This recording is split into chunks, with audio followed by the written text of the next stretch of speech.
Hi, this is Jennifer Todd. I'm co-founder of the basketball tournament, and this is one-on-one with ADC Partners.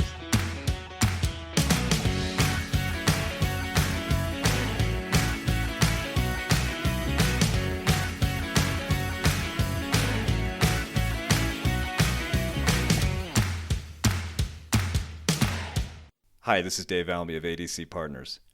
I guess the theme of this week's episode is all about taking chances, something my guest Jennifer Todd knows really well. Consider some of her rolls of the dice. As a freshman in college, she joined a lawsuit that would become a landmark case involving Title IX. After she landed a dream job in sports, she left it to travel the world for a year and a half. Looking to restart her career, she took another gamble and helped launch the basketball tournament, the first of its kind $1 million winner-take-all tournament. In our conversation, we'll touch on each of these chapters of Jenn's wild ride and dive into some of the things she sees as absolutely essential to her success, like finding her voice, trusting her instincts, and belief in the projects she works on. Enjoy. I think most people know you as co-founder of the basketball tournament. But before that ever became a thing, you had this other kind of significant role in the history of sports and sports business and everything that sort of have come from that moment, because you were a gymnast at Brown University in the early 90s, and the university made the decision to eliminate the gymnastics and the volleyball teams. And so what I'm hoping you can do is take a moment and recall what that moment was like and how you and 11 other Brown athletes decided, hey, wait a minute, that's not okay, and decided to push back. Can you reflect on that moment for a minute? I was a freshman, actually. I hadn't even arrived on campus when they cut those teams. And just for clarity, they cut two women's teams and two men's teams. Okay. 25 years ago, Title IX was not something anyone was really talking about, right? It was part of the educational amendments of 1972. And so it had been around for a long time by that point, but nobody knew anything about it. Nobody was talking about it the way they do now. And it hadn't really been applied to women's sports at that point. This is all still sort of untrodden ground. Yeah. So the other thing some people don't know about Title IX is it applies to, hiring and sexual harassment and equal opportunities on campus and within the athletics department. And so it applies, across universities, any federally funded universities. But again, nobody was even talking about those things either. And so when our team was cut, it was made club varsity. And so I found out through my neighbor, who was also a student at Brown. Nobody from the university called me. And the neighbor network. And it was, and others of my classmates found out through the newspaper or, no direct means, I guess. So no formal notification from the university at all. No. And so we basically were told, look, this is going to be a club varsity team. So it should be equivalent to a varsity experience, except for that you guys will eventually have to come up with your own funding. Hooray.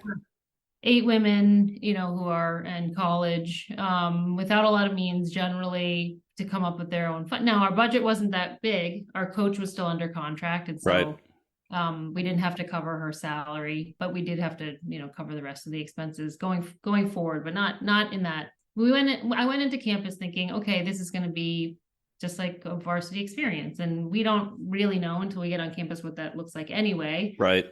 The upperclassmen had a much better sense of what that was. They had actually won the Ivy League championship the year before. So you come in as a wide-eyed freshman. You don't really know what to expect, but the upperclassmen, I'm assuming, have a different position associated with this. And that's how the ball more or less kind of got rolling. Yes, that's right. And so, when we got on campus, we met them. We're a small team, so we're very tight generally. And, they're sort of telling us, generally what we might be able to expect. But through the course of that fall and into the spring, we were locked out of our locker room while we were at practice, the varsity locker room that we were in with all our stuff inside. We were told we couldn't use the varsity weight room. We were told we had restricted access to the trainers. We couldn't compete on certain days because we needed to take over the gym. So as a club sport, you really felt like, okay, we're not on an equal plane with the Yeah, varsity sort of sports. deprioritized, I Yeah. would say. It's like the Yeah. lightest way to say it. And we sewed our own leotards. I mean, I mean, I look back now, I'm like, We all oh, have familiarity with that. I mean, I have to do my own too. and so yeah, I look back and I'm like, wow, that was a crazy time. And we met Right. with the athletic director and we basically said, like, this doesn't feel like a varsity experience, and Right. he was sort of like, the decision is final. Huh. And at the same time, in parallel, some of the more senior members of our team had been introduced to one Title IX and to a law firm in DC that offered to do it pro bono. Was this a little, did you jump in with both feet, or was there a little along the lines of, I'm a freshman, I don't even know where my textbooks are? Or was this Yeah. something that really grabbed you right from the beginning? Well, the funny thing is that I was a 17-year-old freshman. I had Okay. turned 17 in the summer before going to college. And so I wasn't even old enough to sign those papers on my own. My parents had to Oh sign it my along with me. God. So that's how young and sort of naive we were. But Yeah. they made You no couldn't even vote. Yeah. They made no assurances about anything. They helped to guide us. They said, we'll take this case on pro bono. I remember signing the papers. I remember having to get my parents to sign the papers with us. I think there was like a strong feeling that we would just sort of threaten this and then they would, reinstate our Yeah. $16,000 budget. Mom and Dad, can you sign these know? papers that'll lead to one of the Yeah. most revolutionary law cases in women's sports Yeah, I'm history? gonna sue the school that I just entered. They must have been psyched. I Way to go, mean, honey. they have episode 3 about my parents, you know what I mean? Like They're just going to Um, start a whole new podcast, just Dave and Jen. yeah, yeah. So, The case that came out of that, Cohen versus Brown University, is a landmark case in Title IX. And I think we kind of talked about it a little bit earlier. I think it's hard for people to understand that, 30 years ago, this just wasn't a thing. I mean, Title IX is so interwoven with women's sports now, right? That's like everybody goes like, oh, Title IX was the reason why women's sports are as big and as consequential as they are today. But, 30 years ago when this case happened, that just wasn't the case. And I'm wondering if can you provide some context for what that was like when the case was going on, how it was received at that time and the reaction of people around you?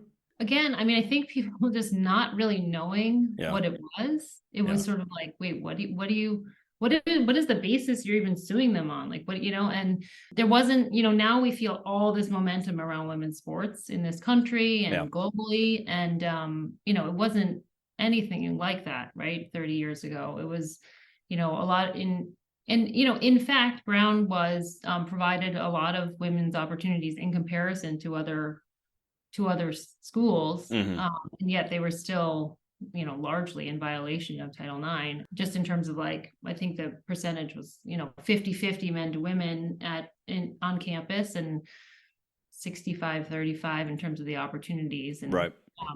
Anyone who knows sort of the deeper level of Title IX is you don't have to be at 50-50 if there are not women that want to compete, or people of the underrepresented sex, which are always women, but that, you don't have to be at 50-50, but you have to accommodate those interests and abilities. And so if there's anyone saying we want to compete, opportunities. That's where Title IX really starts to kick in as far as finding those equitable positions for them to be able to compete in.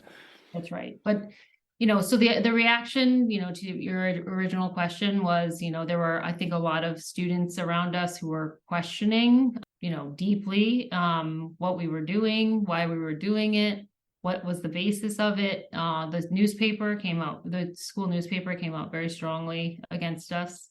Fascinating. It was really, just to say, like, I think there was a real education process for everyone, including us, but once we kind of knew what we were sort of signing up for, everyone around us, of like, does this mean that, you're going to cut men's programs Right. to get to equality, or, to accommodate your interests and abilities, and, like fair questions. But that's like the number one question that comes up with Title IX, and it's not a fixed pie. Right. It's not this or that. Right. You can always grow the pie, or shift the pie, so everybody can compete. And that's what we wanted. And that, we were trying to, the other thing that didn't exist 30 years ago was social media. Like, we didn't know anything about PR. Social media was called a typewriter. Yeah. So like, how are we to kind of make our voices heard, like make people understand? How do you do that education when you don't have those kinds of means, and again, you're a freshman in college. So it was really interesting first couple months. We were trying to be students. We were also marching down College Hill from the Brown campus to the courthouse, testifying and listening to others testify on our behalf. And your freshman year was not like other people's freshman years. No. We filed the lawsuit at the end of my freshman year because we gave it a good year to if this club varsity thing would work.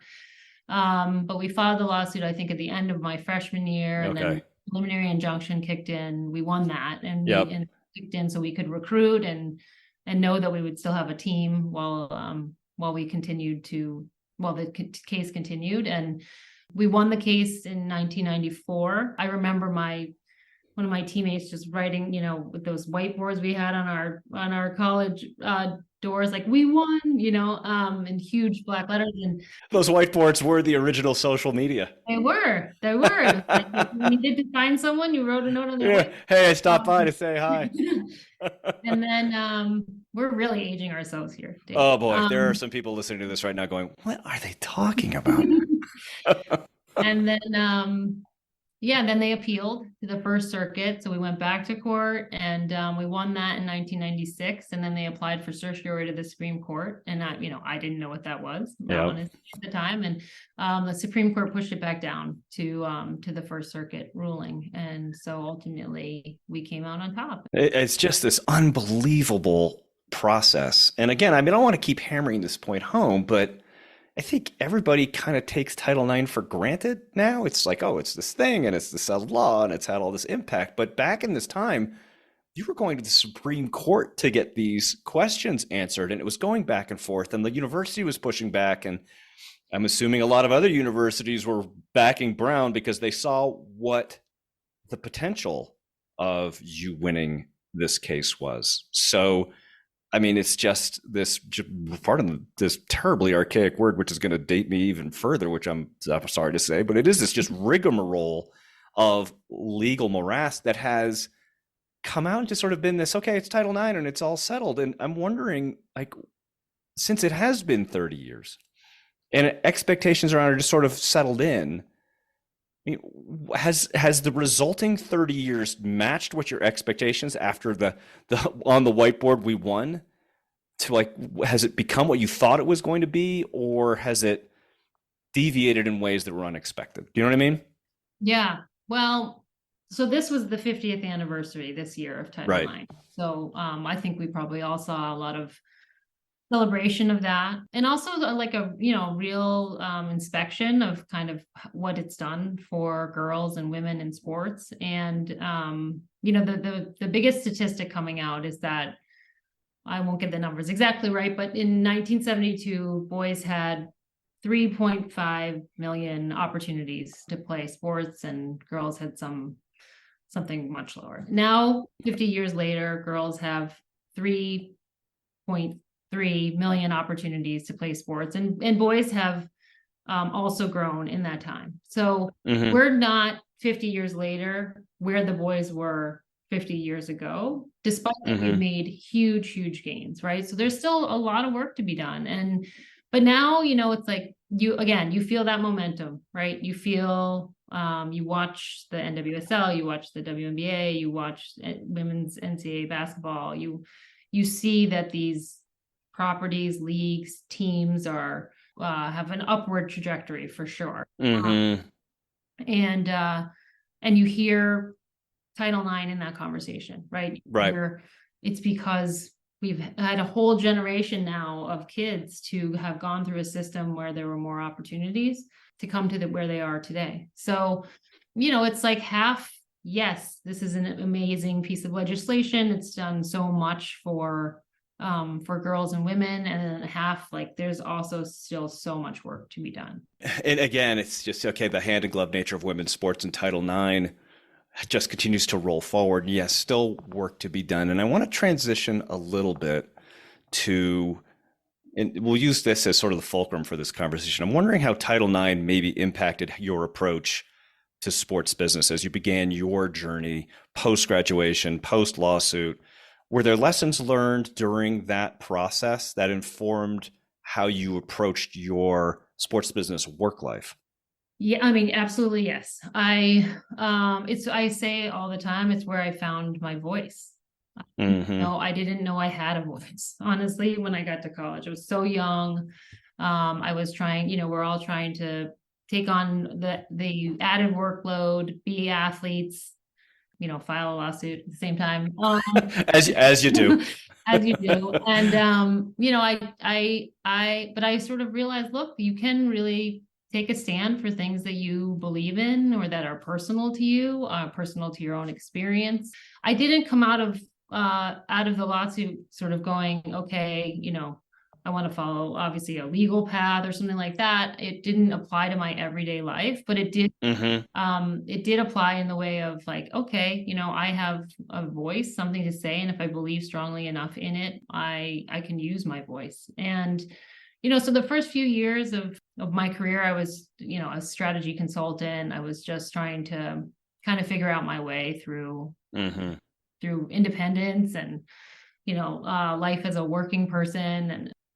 And I never talked about Title IX. I never talked. It was in the past. Not so much it was in the past. It was like, would someone hire me and think, she's litigious in nature or something? Ah, Like, okay. it kind of Yeah, had yeah. this, like, A rabble rouser. yeah. And, and of course, like, it's one thing does not mean the other, Right. obviously, but I didn't talk about it because it wasn't, I don't know, it just seemed pretty risky when I was young and trying to make my way through the world. And ultimately I ended up at Octagon, which and into sort of from generalist into sports business. It just really was kind of in the rearview mirror for a while. I didn't. Did you enjoy the agency experience? I mean, Octagon is one of the biggest. I mean, have an enormous portfolio and carried so much weight, especially back at that point in time in sports marketing. Was that a relatively seamless move for you getting into that kind of world? And did you enjoy it? Yeah, I really did enjoy my time there. I was there for a relatively short amount of time. A lot of people come up through the agency world. Yeah. I was a biology major in college and pre-med, and I didn't take one business class in college. So I did a lot of learning on the job as I decided, I needed some independence, and I didn't want to go to medical school right away, and so I ended up taking a business job and then another consulting job with a healthcare component, so that I was Hmm. using what I So learned that in was the bridge. college, yeah, to make the bridge. And then when I made that jump to Octagon, it was, again, to be more of a specialist in something. And I really didn't think I would move into sports business, but I was like, hey, why not? I have all the skills, of course, like, we know a lot of people come to us and say, well, I love sports, I just want to work in it. But I had all the skills from the sort of service nature of consulting and Hmm. client relationships and strategy, a lot of strategy, to run the BMW account at Octagon for a couple years, and Yep. kind of look at their portfolio, execute gold standard execution on all the stuff that they were already doing, but also try to expand their portfolio to things that they were interested in. And I did that for a couple years. And the agency experience, I mean, I love being on the service side. I think the downside sometimes is that you don't get to make the final decision. Right. So sometimes whether it's in sports or not, Yeah, you don't own necessarily what it is, yeah, right? the You're just final product, purely advisory, right? right? Everybody, the thing everybody says is, like, your final product, this beautiful final product that you've worked all these late nights on, could end up on the shelf. It wasn't so much that at Octagon. I think our suggestions were real suggestions, and I ended up leaving more for personal reasons than for other opportunities. let's jump into that because, I think it's like for a lot of people who are interested in working in sports, like you said, oh my gosh, you're at Octagon and you're working on BMW. I mean, well, what an amazing portfolio. They do so many cool things. And then you make a decision to leave that and go travel for a pretty significant period of time. Yeah. What was what was that decision making? Was it just like I gotta do this? What was the how did that come about? Yeah, I got married Hmm. and my husband at the time was an investment banker and probably had never taken like more than 2 hours off in his life. And we went on a long honeymoon, a 3-week honeymoon, and we both love to travel and went to New Zealand for 3 weeks and sort of Oh, good honeymoon. yeah, and there were some personal things going on my husband's side that I think both with his job and his family. His mom passed away, and Hmm. I think he just was like, I don't know if I can do this, this in this form anymore. And so he's like, I want to leave. I want to travel for a while. So it was really his idea. And I had just been promoted at Octagon, and to be honest, there weren't that many women kind of in like leadership positions or kind of moving into leadership positions at Octagon. And so you always sort of feel like you're carrying a little bit of the weight for everybody else. And so I didn't want to be promoted and then leave. So it took me about 6 months to make the decision, like, okay, you know what? So you both really thought about this. You didn't. This was not a spur of the moment. Screw it. Let's go travel the world for a few years. This was something you really considered carefully. I think so. Yeah. I mean, Yeah. we didn't just like drop everything, quit our jobs and go. You're not the But true in the bohemians. end we did. Yeah, yeah. Because we packed up our apartment, rented it to our friends, put all our stuff in my friend's basement in New Jersey, my teammate from Brown, and took one backpack each, and That was it. Just literally what's on your back.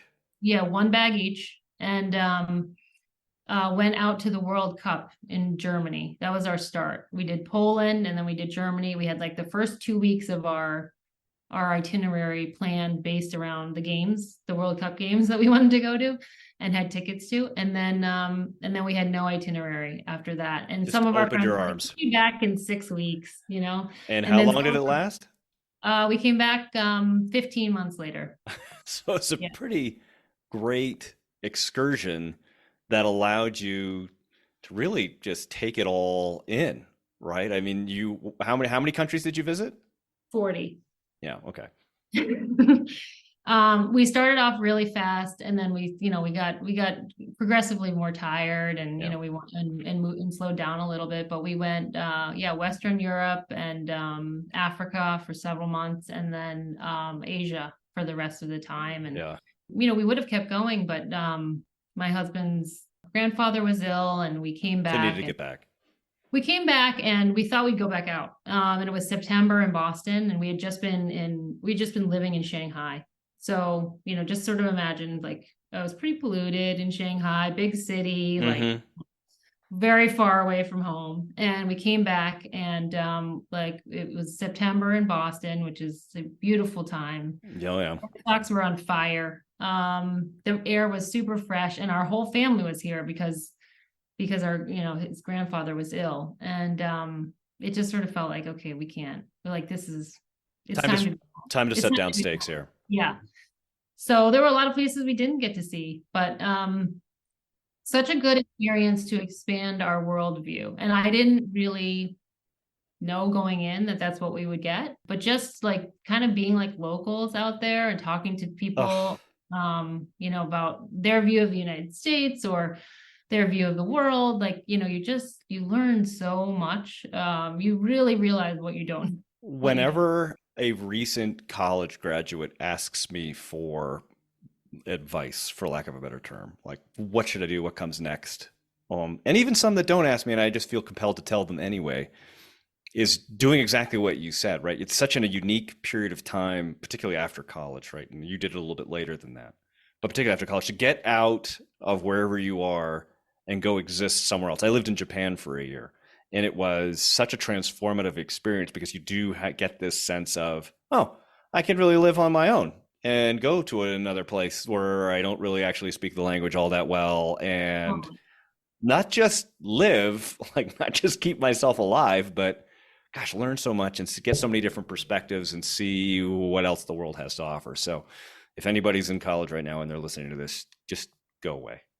Just yeah, just get out of here. yeah. The thing, I mean, going in, I'll just say this. The thing that we thought to ourselves is, look, we could probably do this after we retire, Yeah, yeah.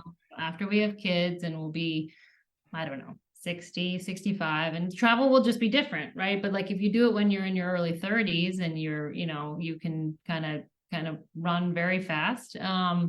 It's a different experience. And, it was like right in the middle of sort of our career trajectories. And so, it's not always great to take a big pause in that time, but In that time, it was very different, right? it was What's very this different. gap in your resume? Yeah. Yeah. But I have no regrets. I mean, it was an amazing experience. I've seen so much of the world, and, I wouldn't take that back. So you come back, you kind of reestablish yourself in the US, you start working for a soccer organization.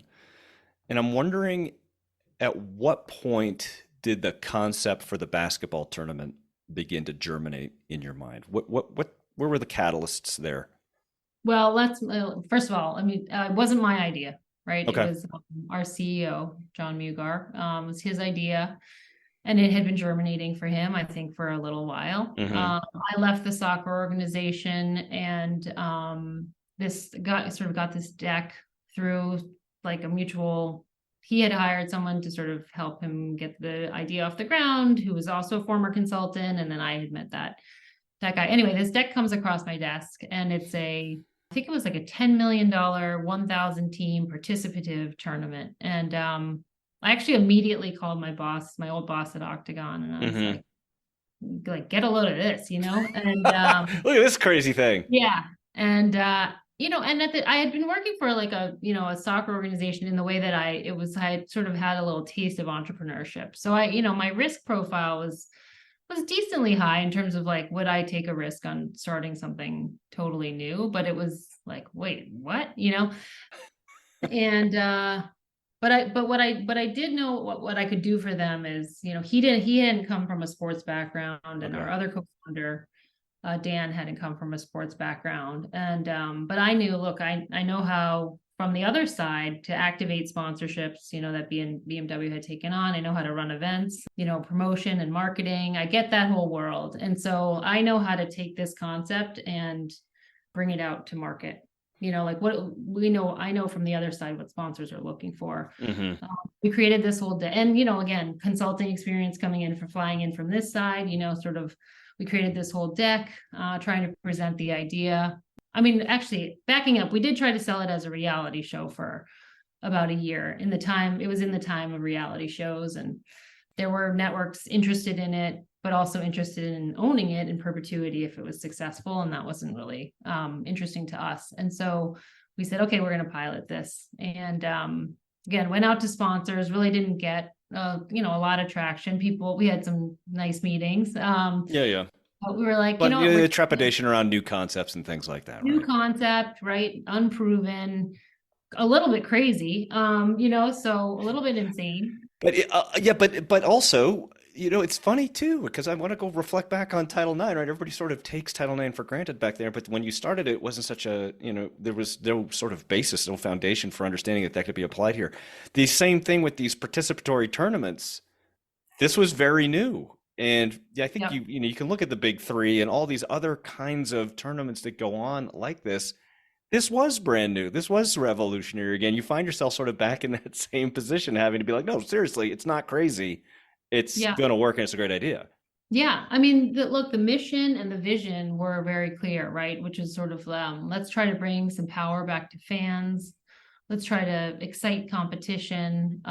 You can look at professional sports, and it's just a different model, right? It's a different model. There's a lot of the whole bottom bowl is corporate seating. They've got, it's very, they do things one way, and there's always the opportunity to do another. And now you see all these startup sports properties, right? You see PLL, and you see so many of them, and it's we all kind of came up in concert, not necessarily at the same time. There was like a and $1 million challenge. I don't know if you remember that. The big three was after us. Mm-hmm. But there were all these sort of $1 million kind of things coming up. So it wasn't totally out there, but it was like, yeah, it was definitely a different model, open to anyone. If you think you can win $1 million, and you're, just the guy on the street next to mine, come out and show I it. don't. I'm pretty sure.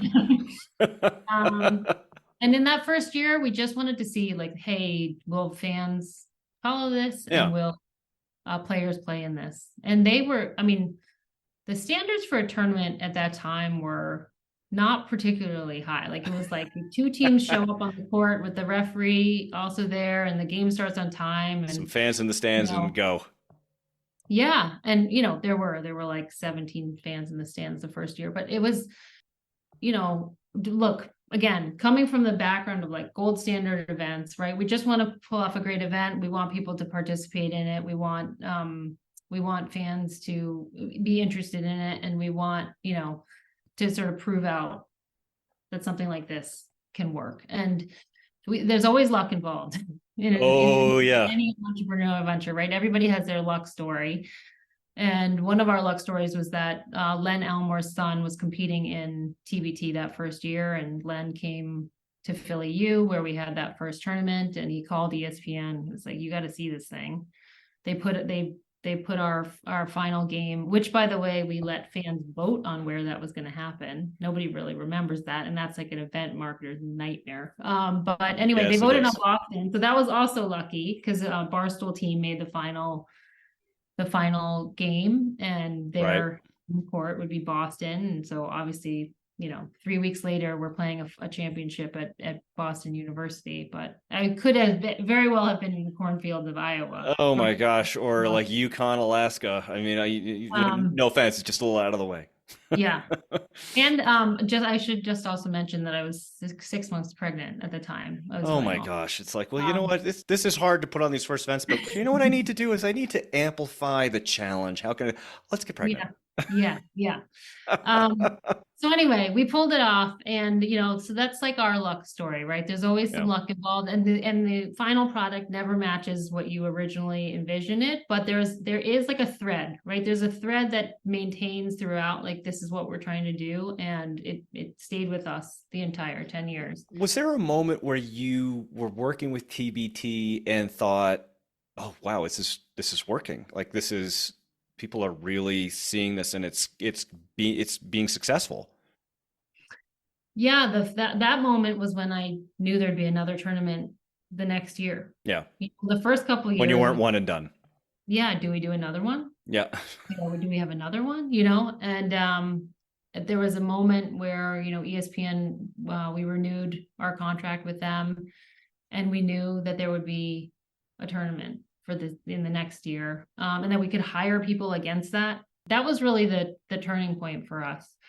And very much to John's credit, he wanted to grow this thing slowly. Mm-hmm. So we didn't some of these startup properties, you see them just throw everything in the pot and see if that will take.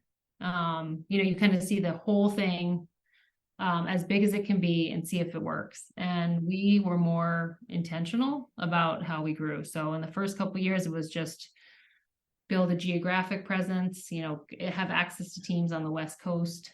Really allowing for that organic growth to the experience, rather than trying to supercharge it with something that maybe it wasn't quite ready for. That's right. I mean, that's a success story. I'm wondering if you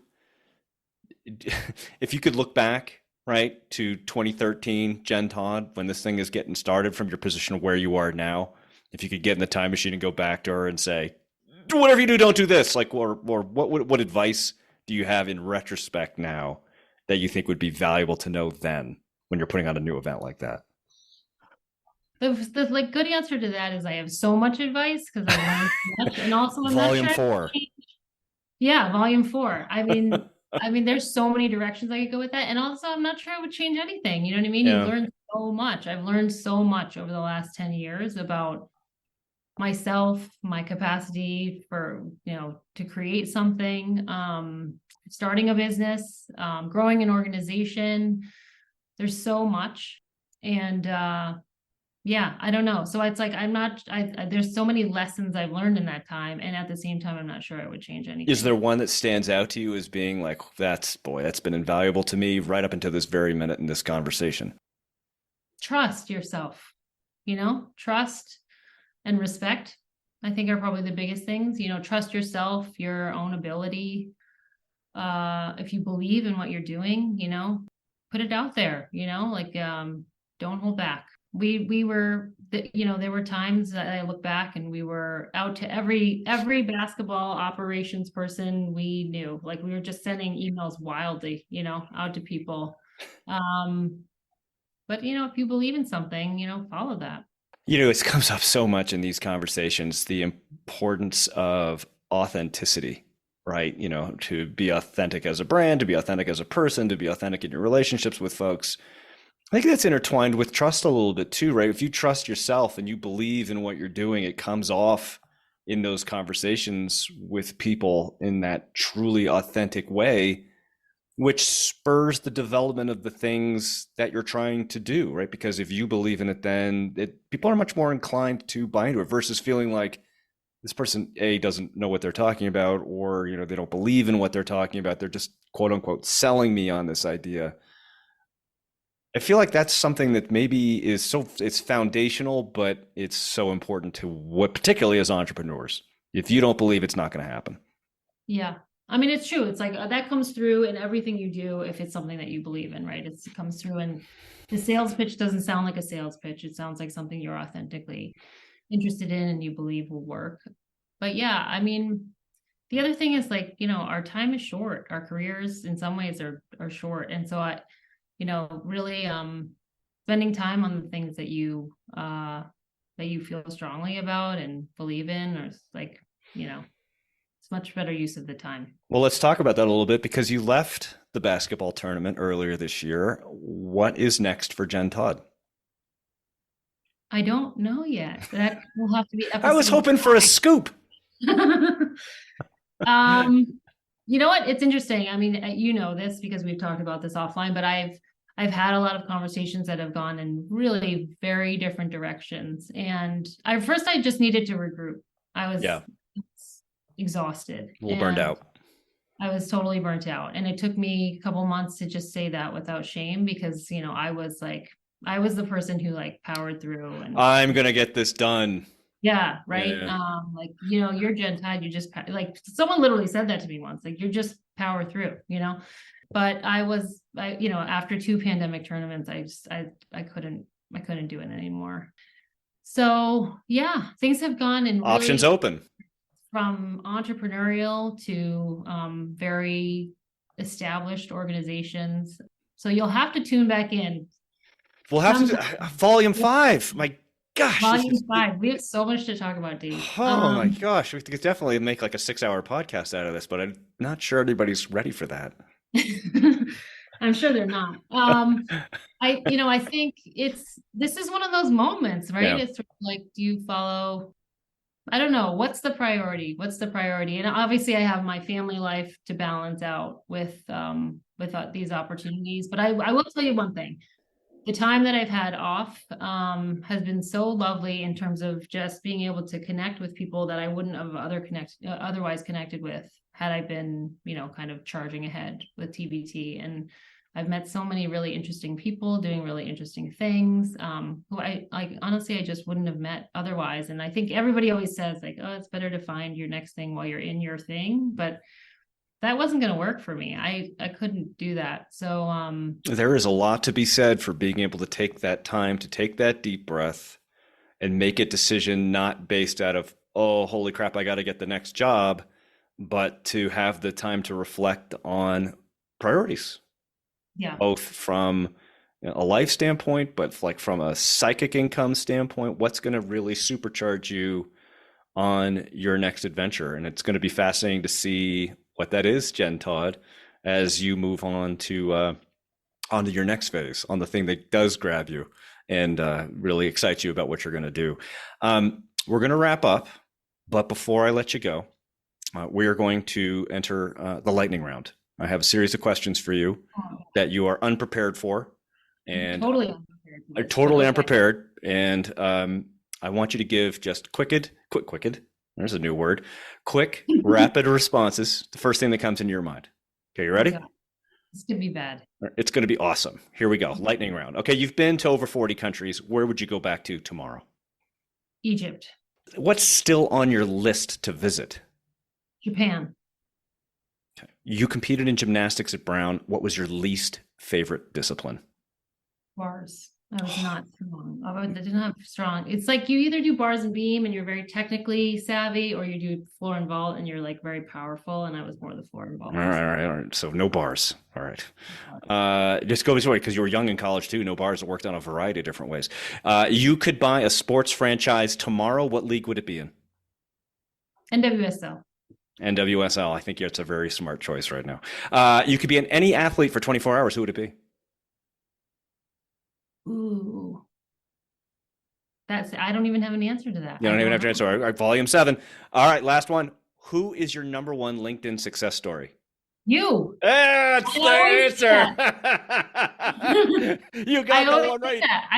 I don't even remember it was me that reached out to you or you that reached out to me, but this has been, you're like at the top.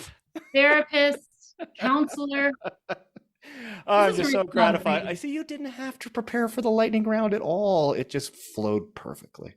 Well, I'm still going to think about what athlete, who I would like to be. All right, we'll tell you what. Post it later, and we can use that as a follow-up to this. Jenn Todd, thanks so much for spending time today. Yeah, of course. Great to do it. Thank you. Thanks for listening to this ADC Partners podcast. For more information about ADC Partners, please visit our website at adcpartners.com.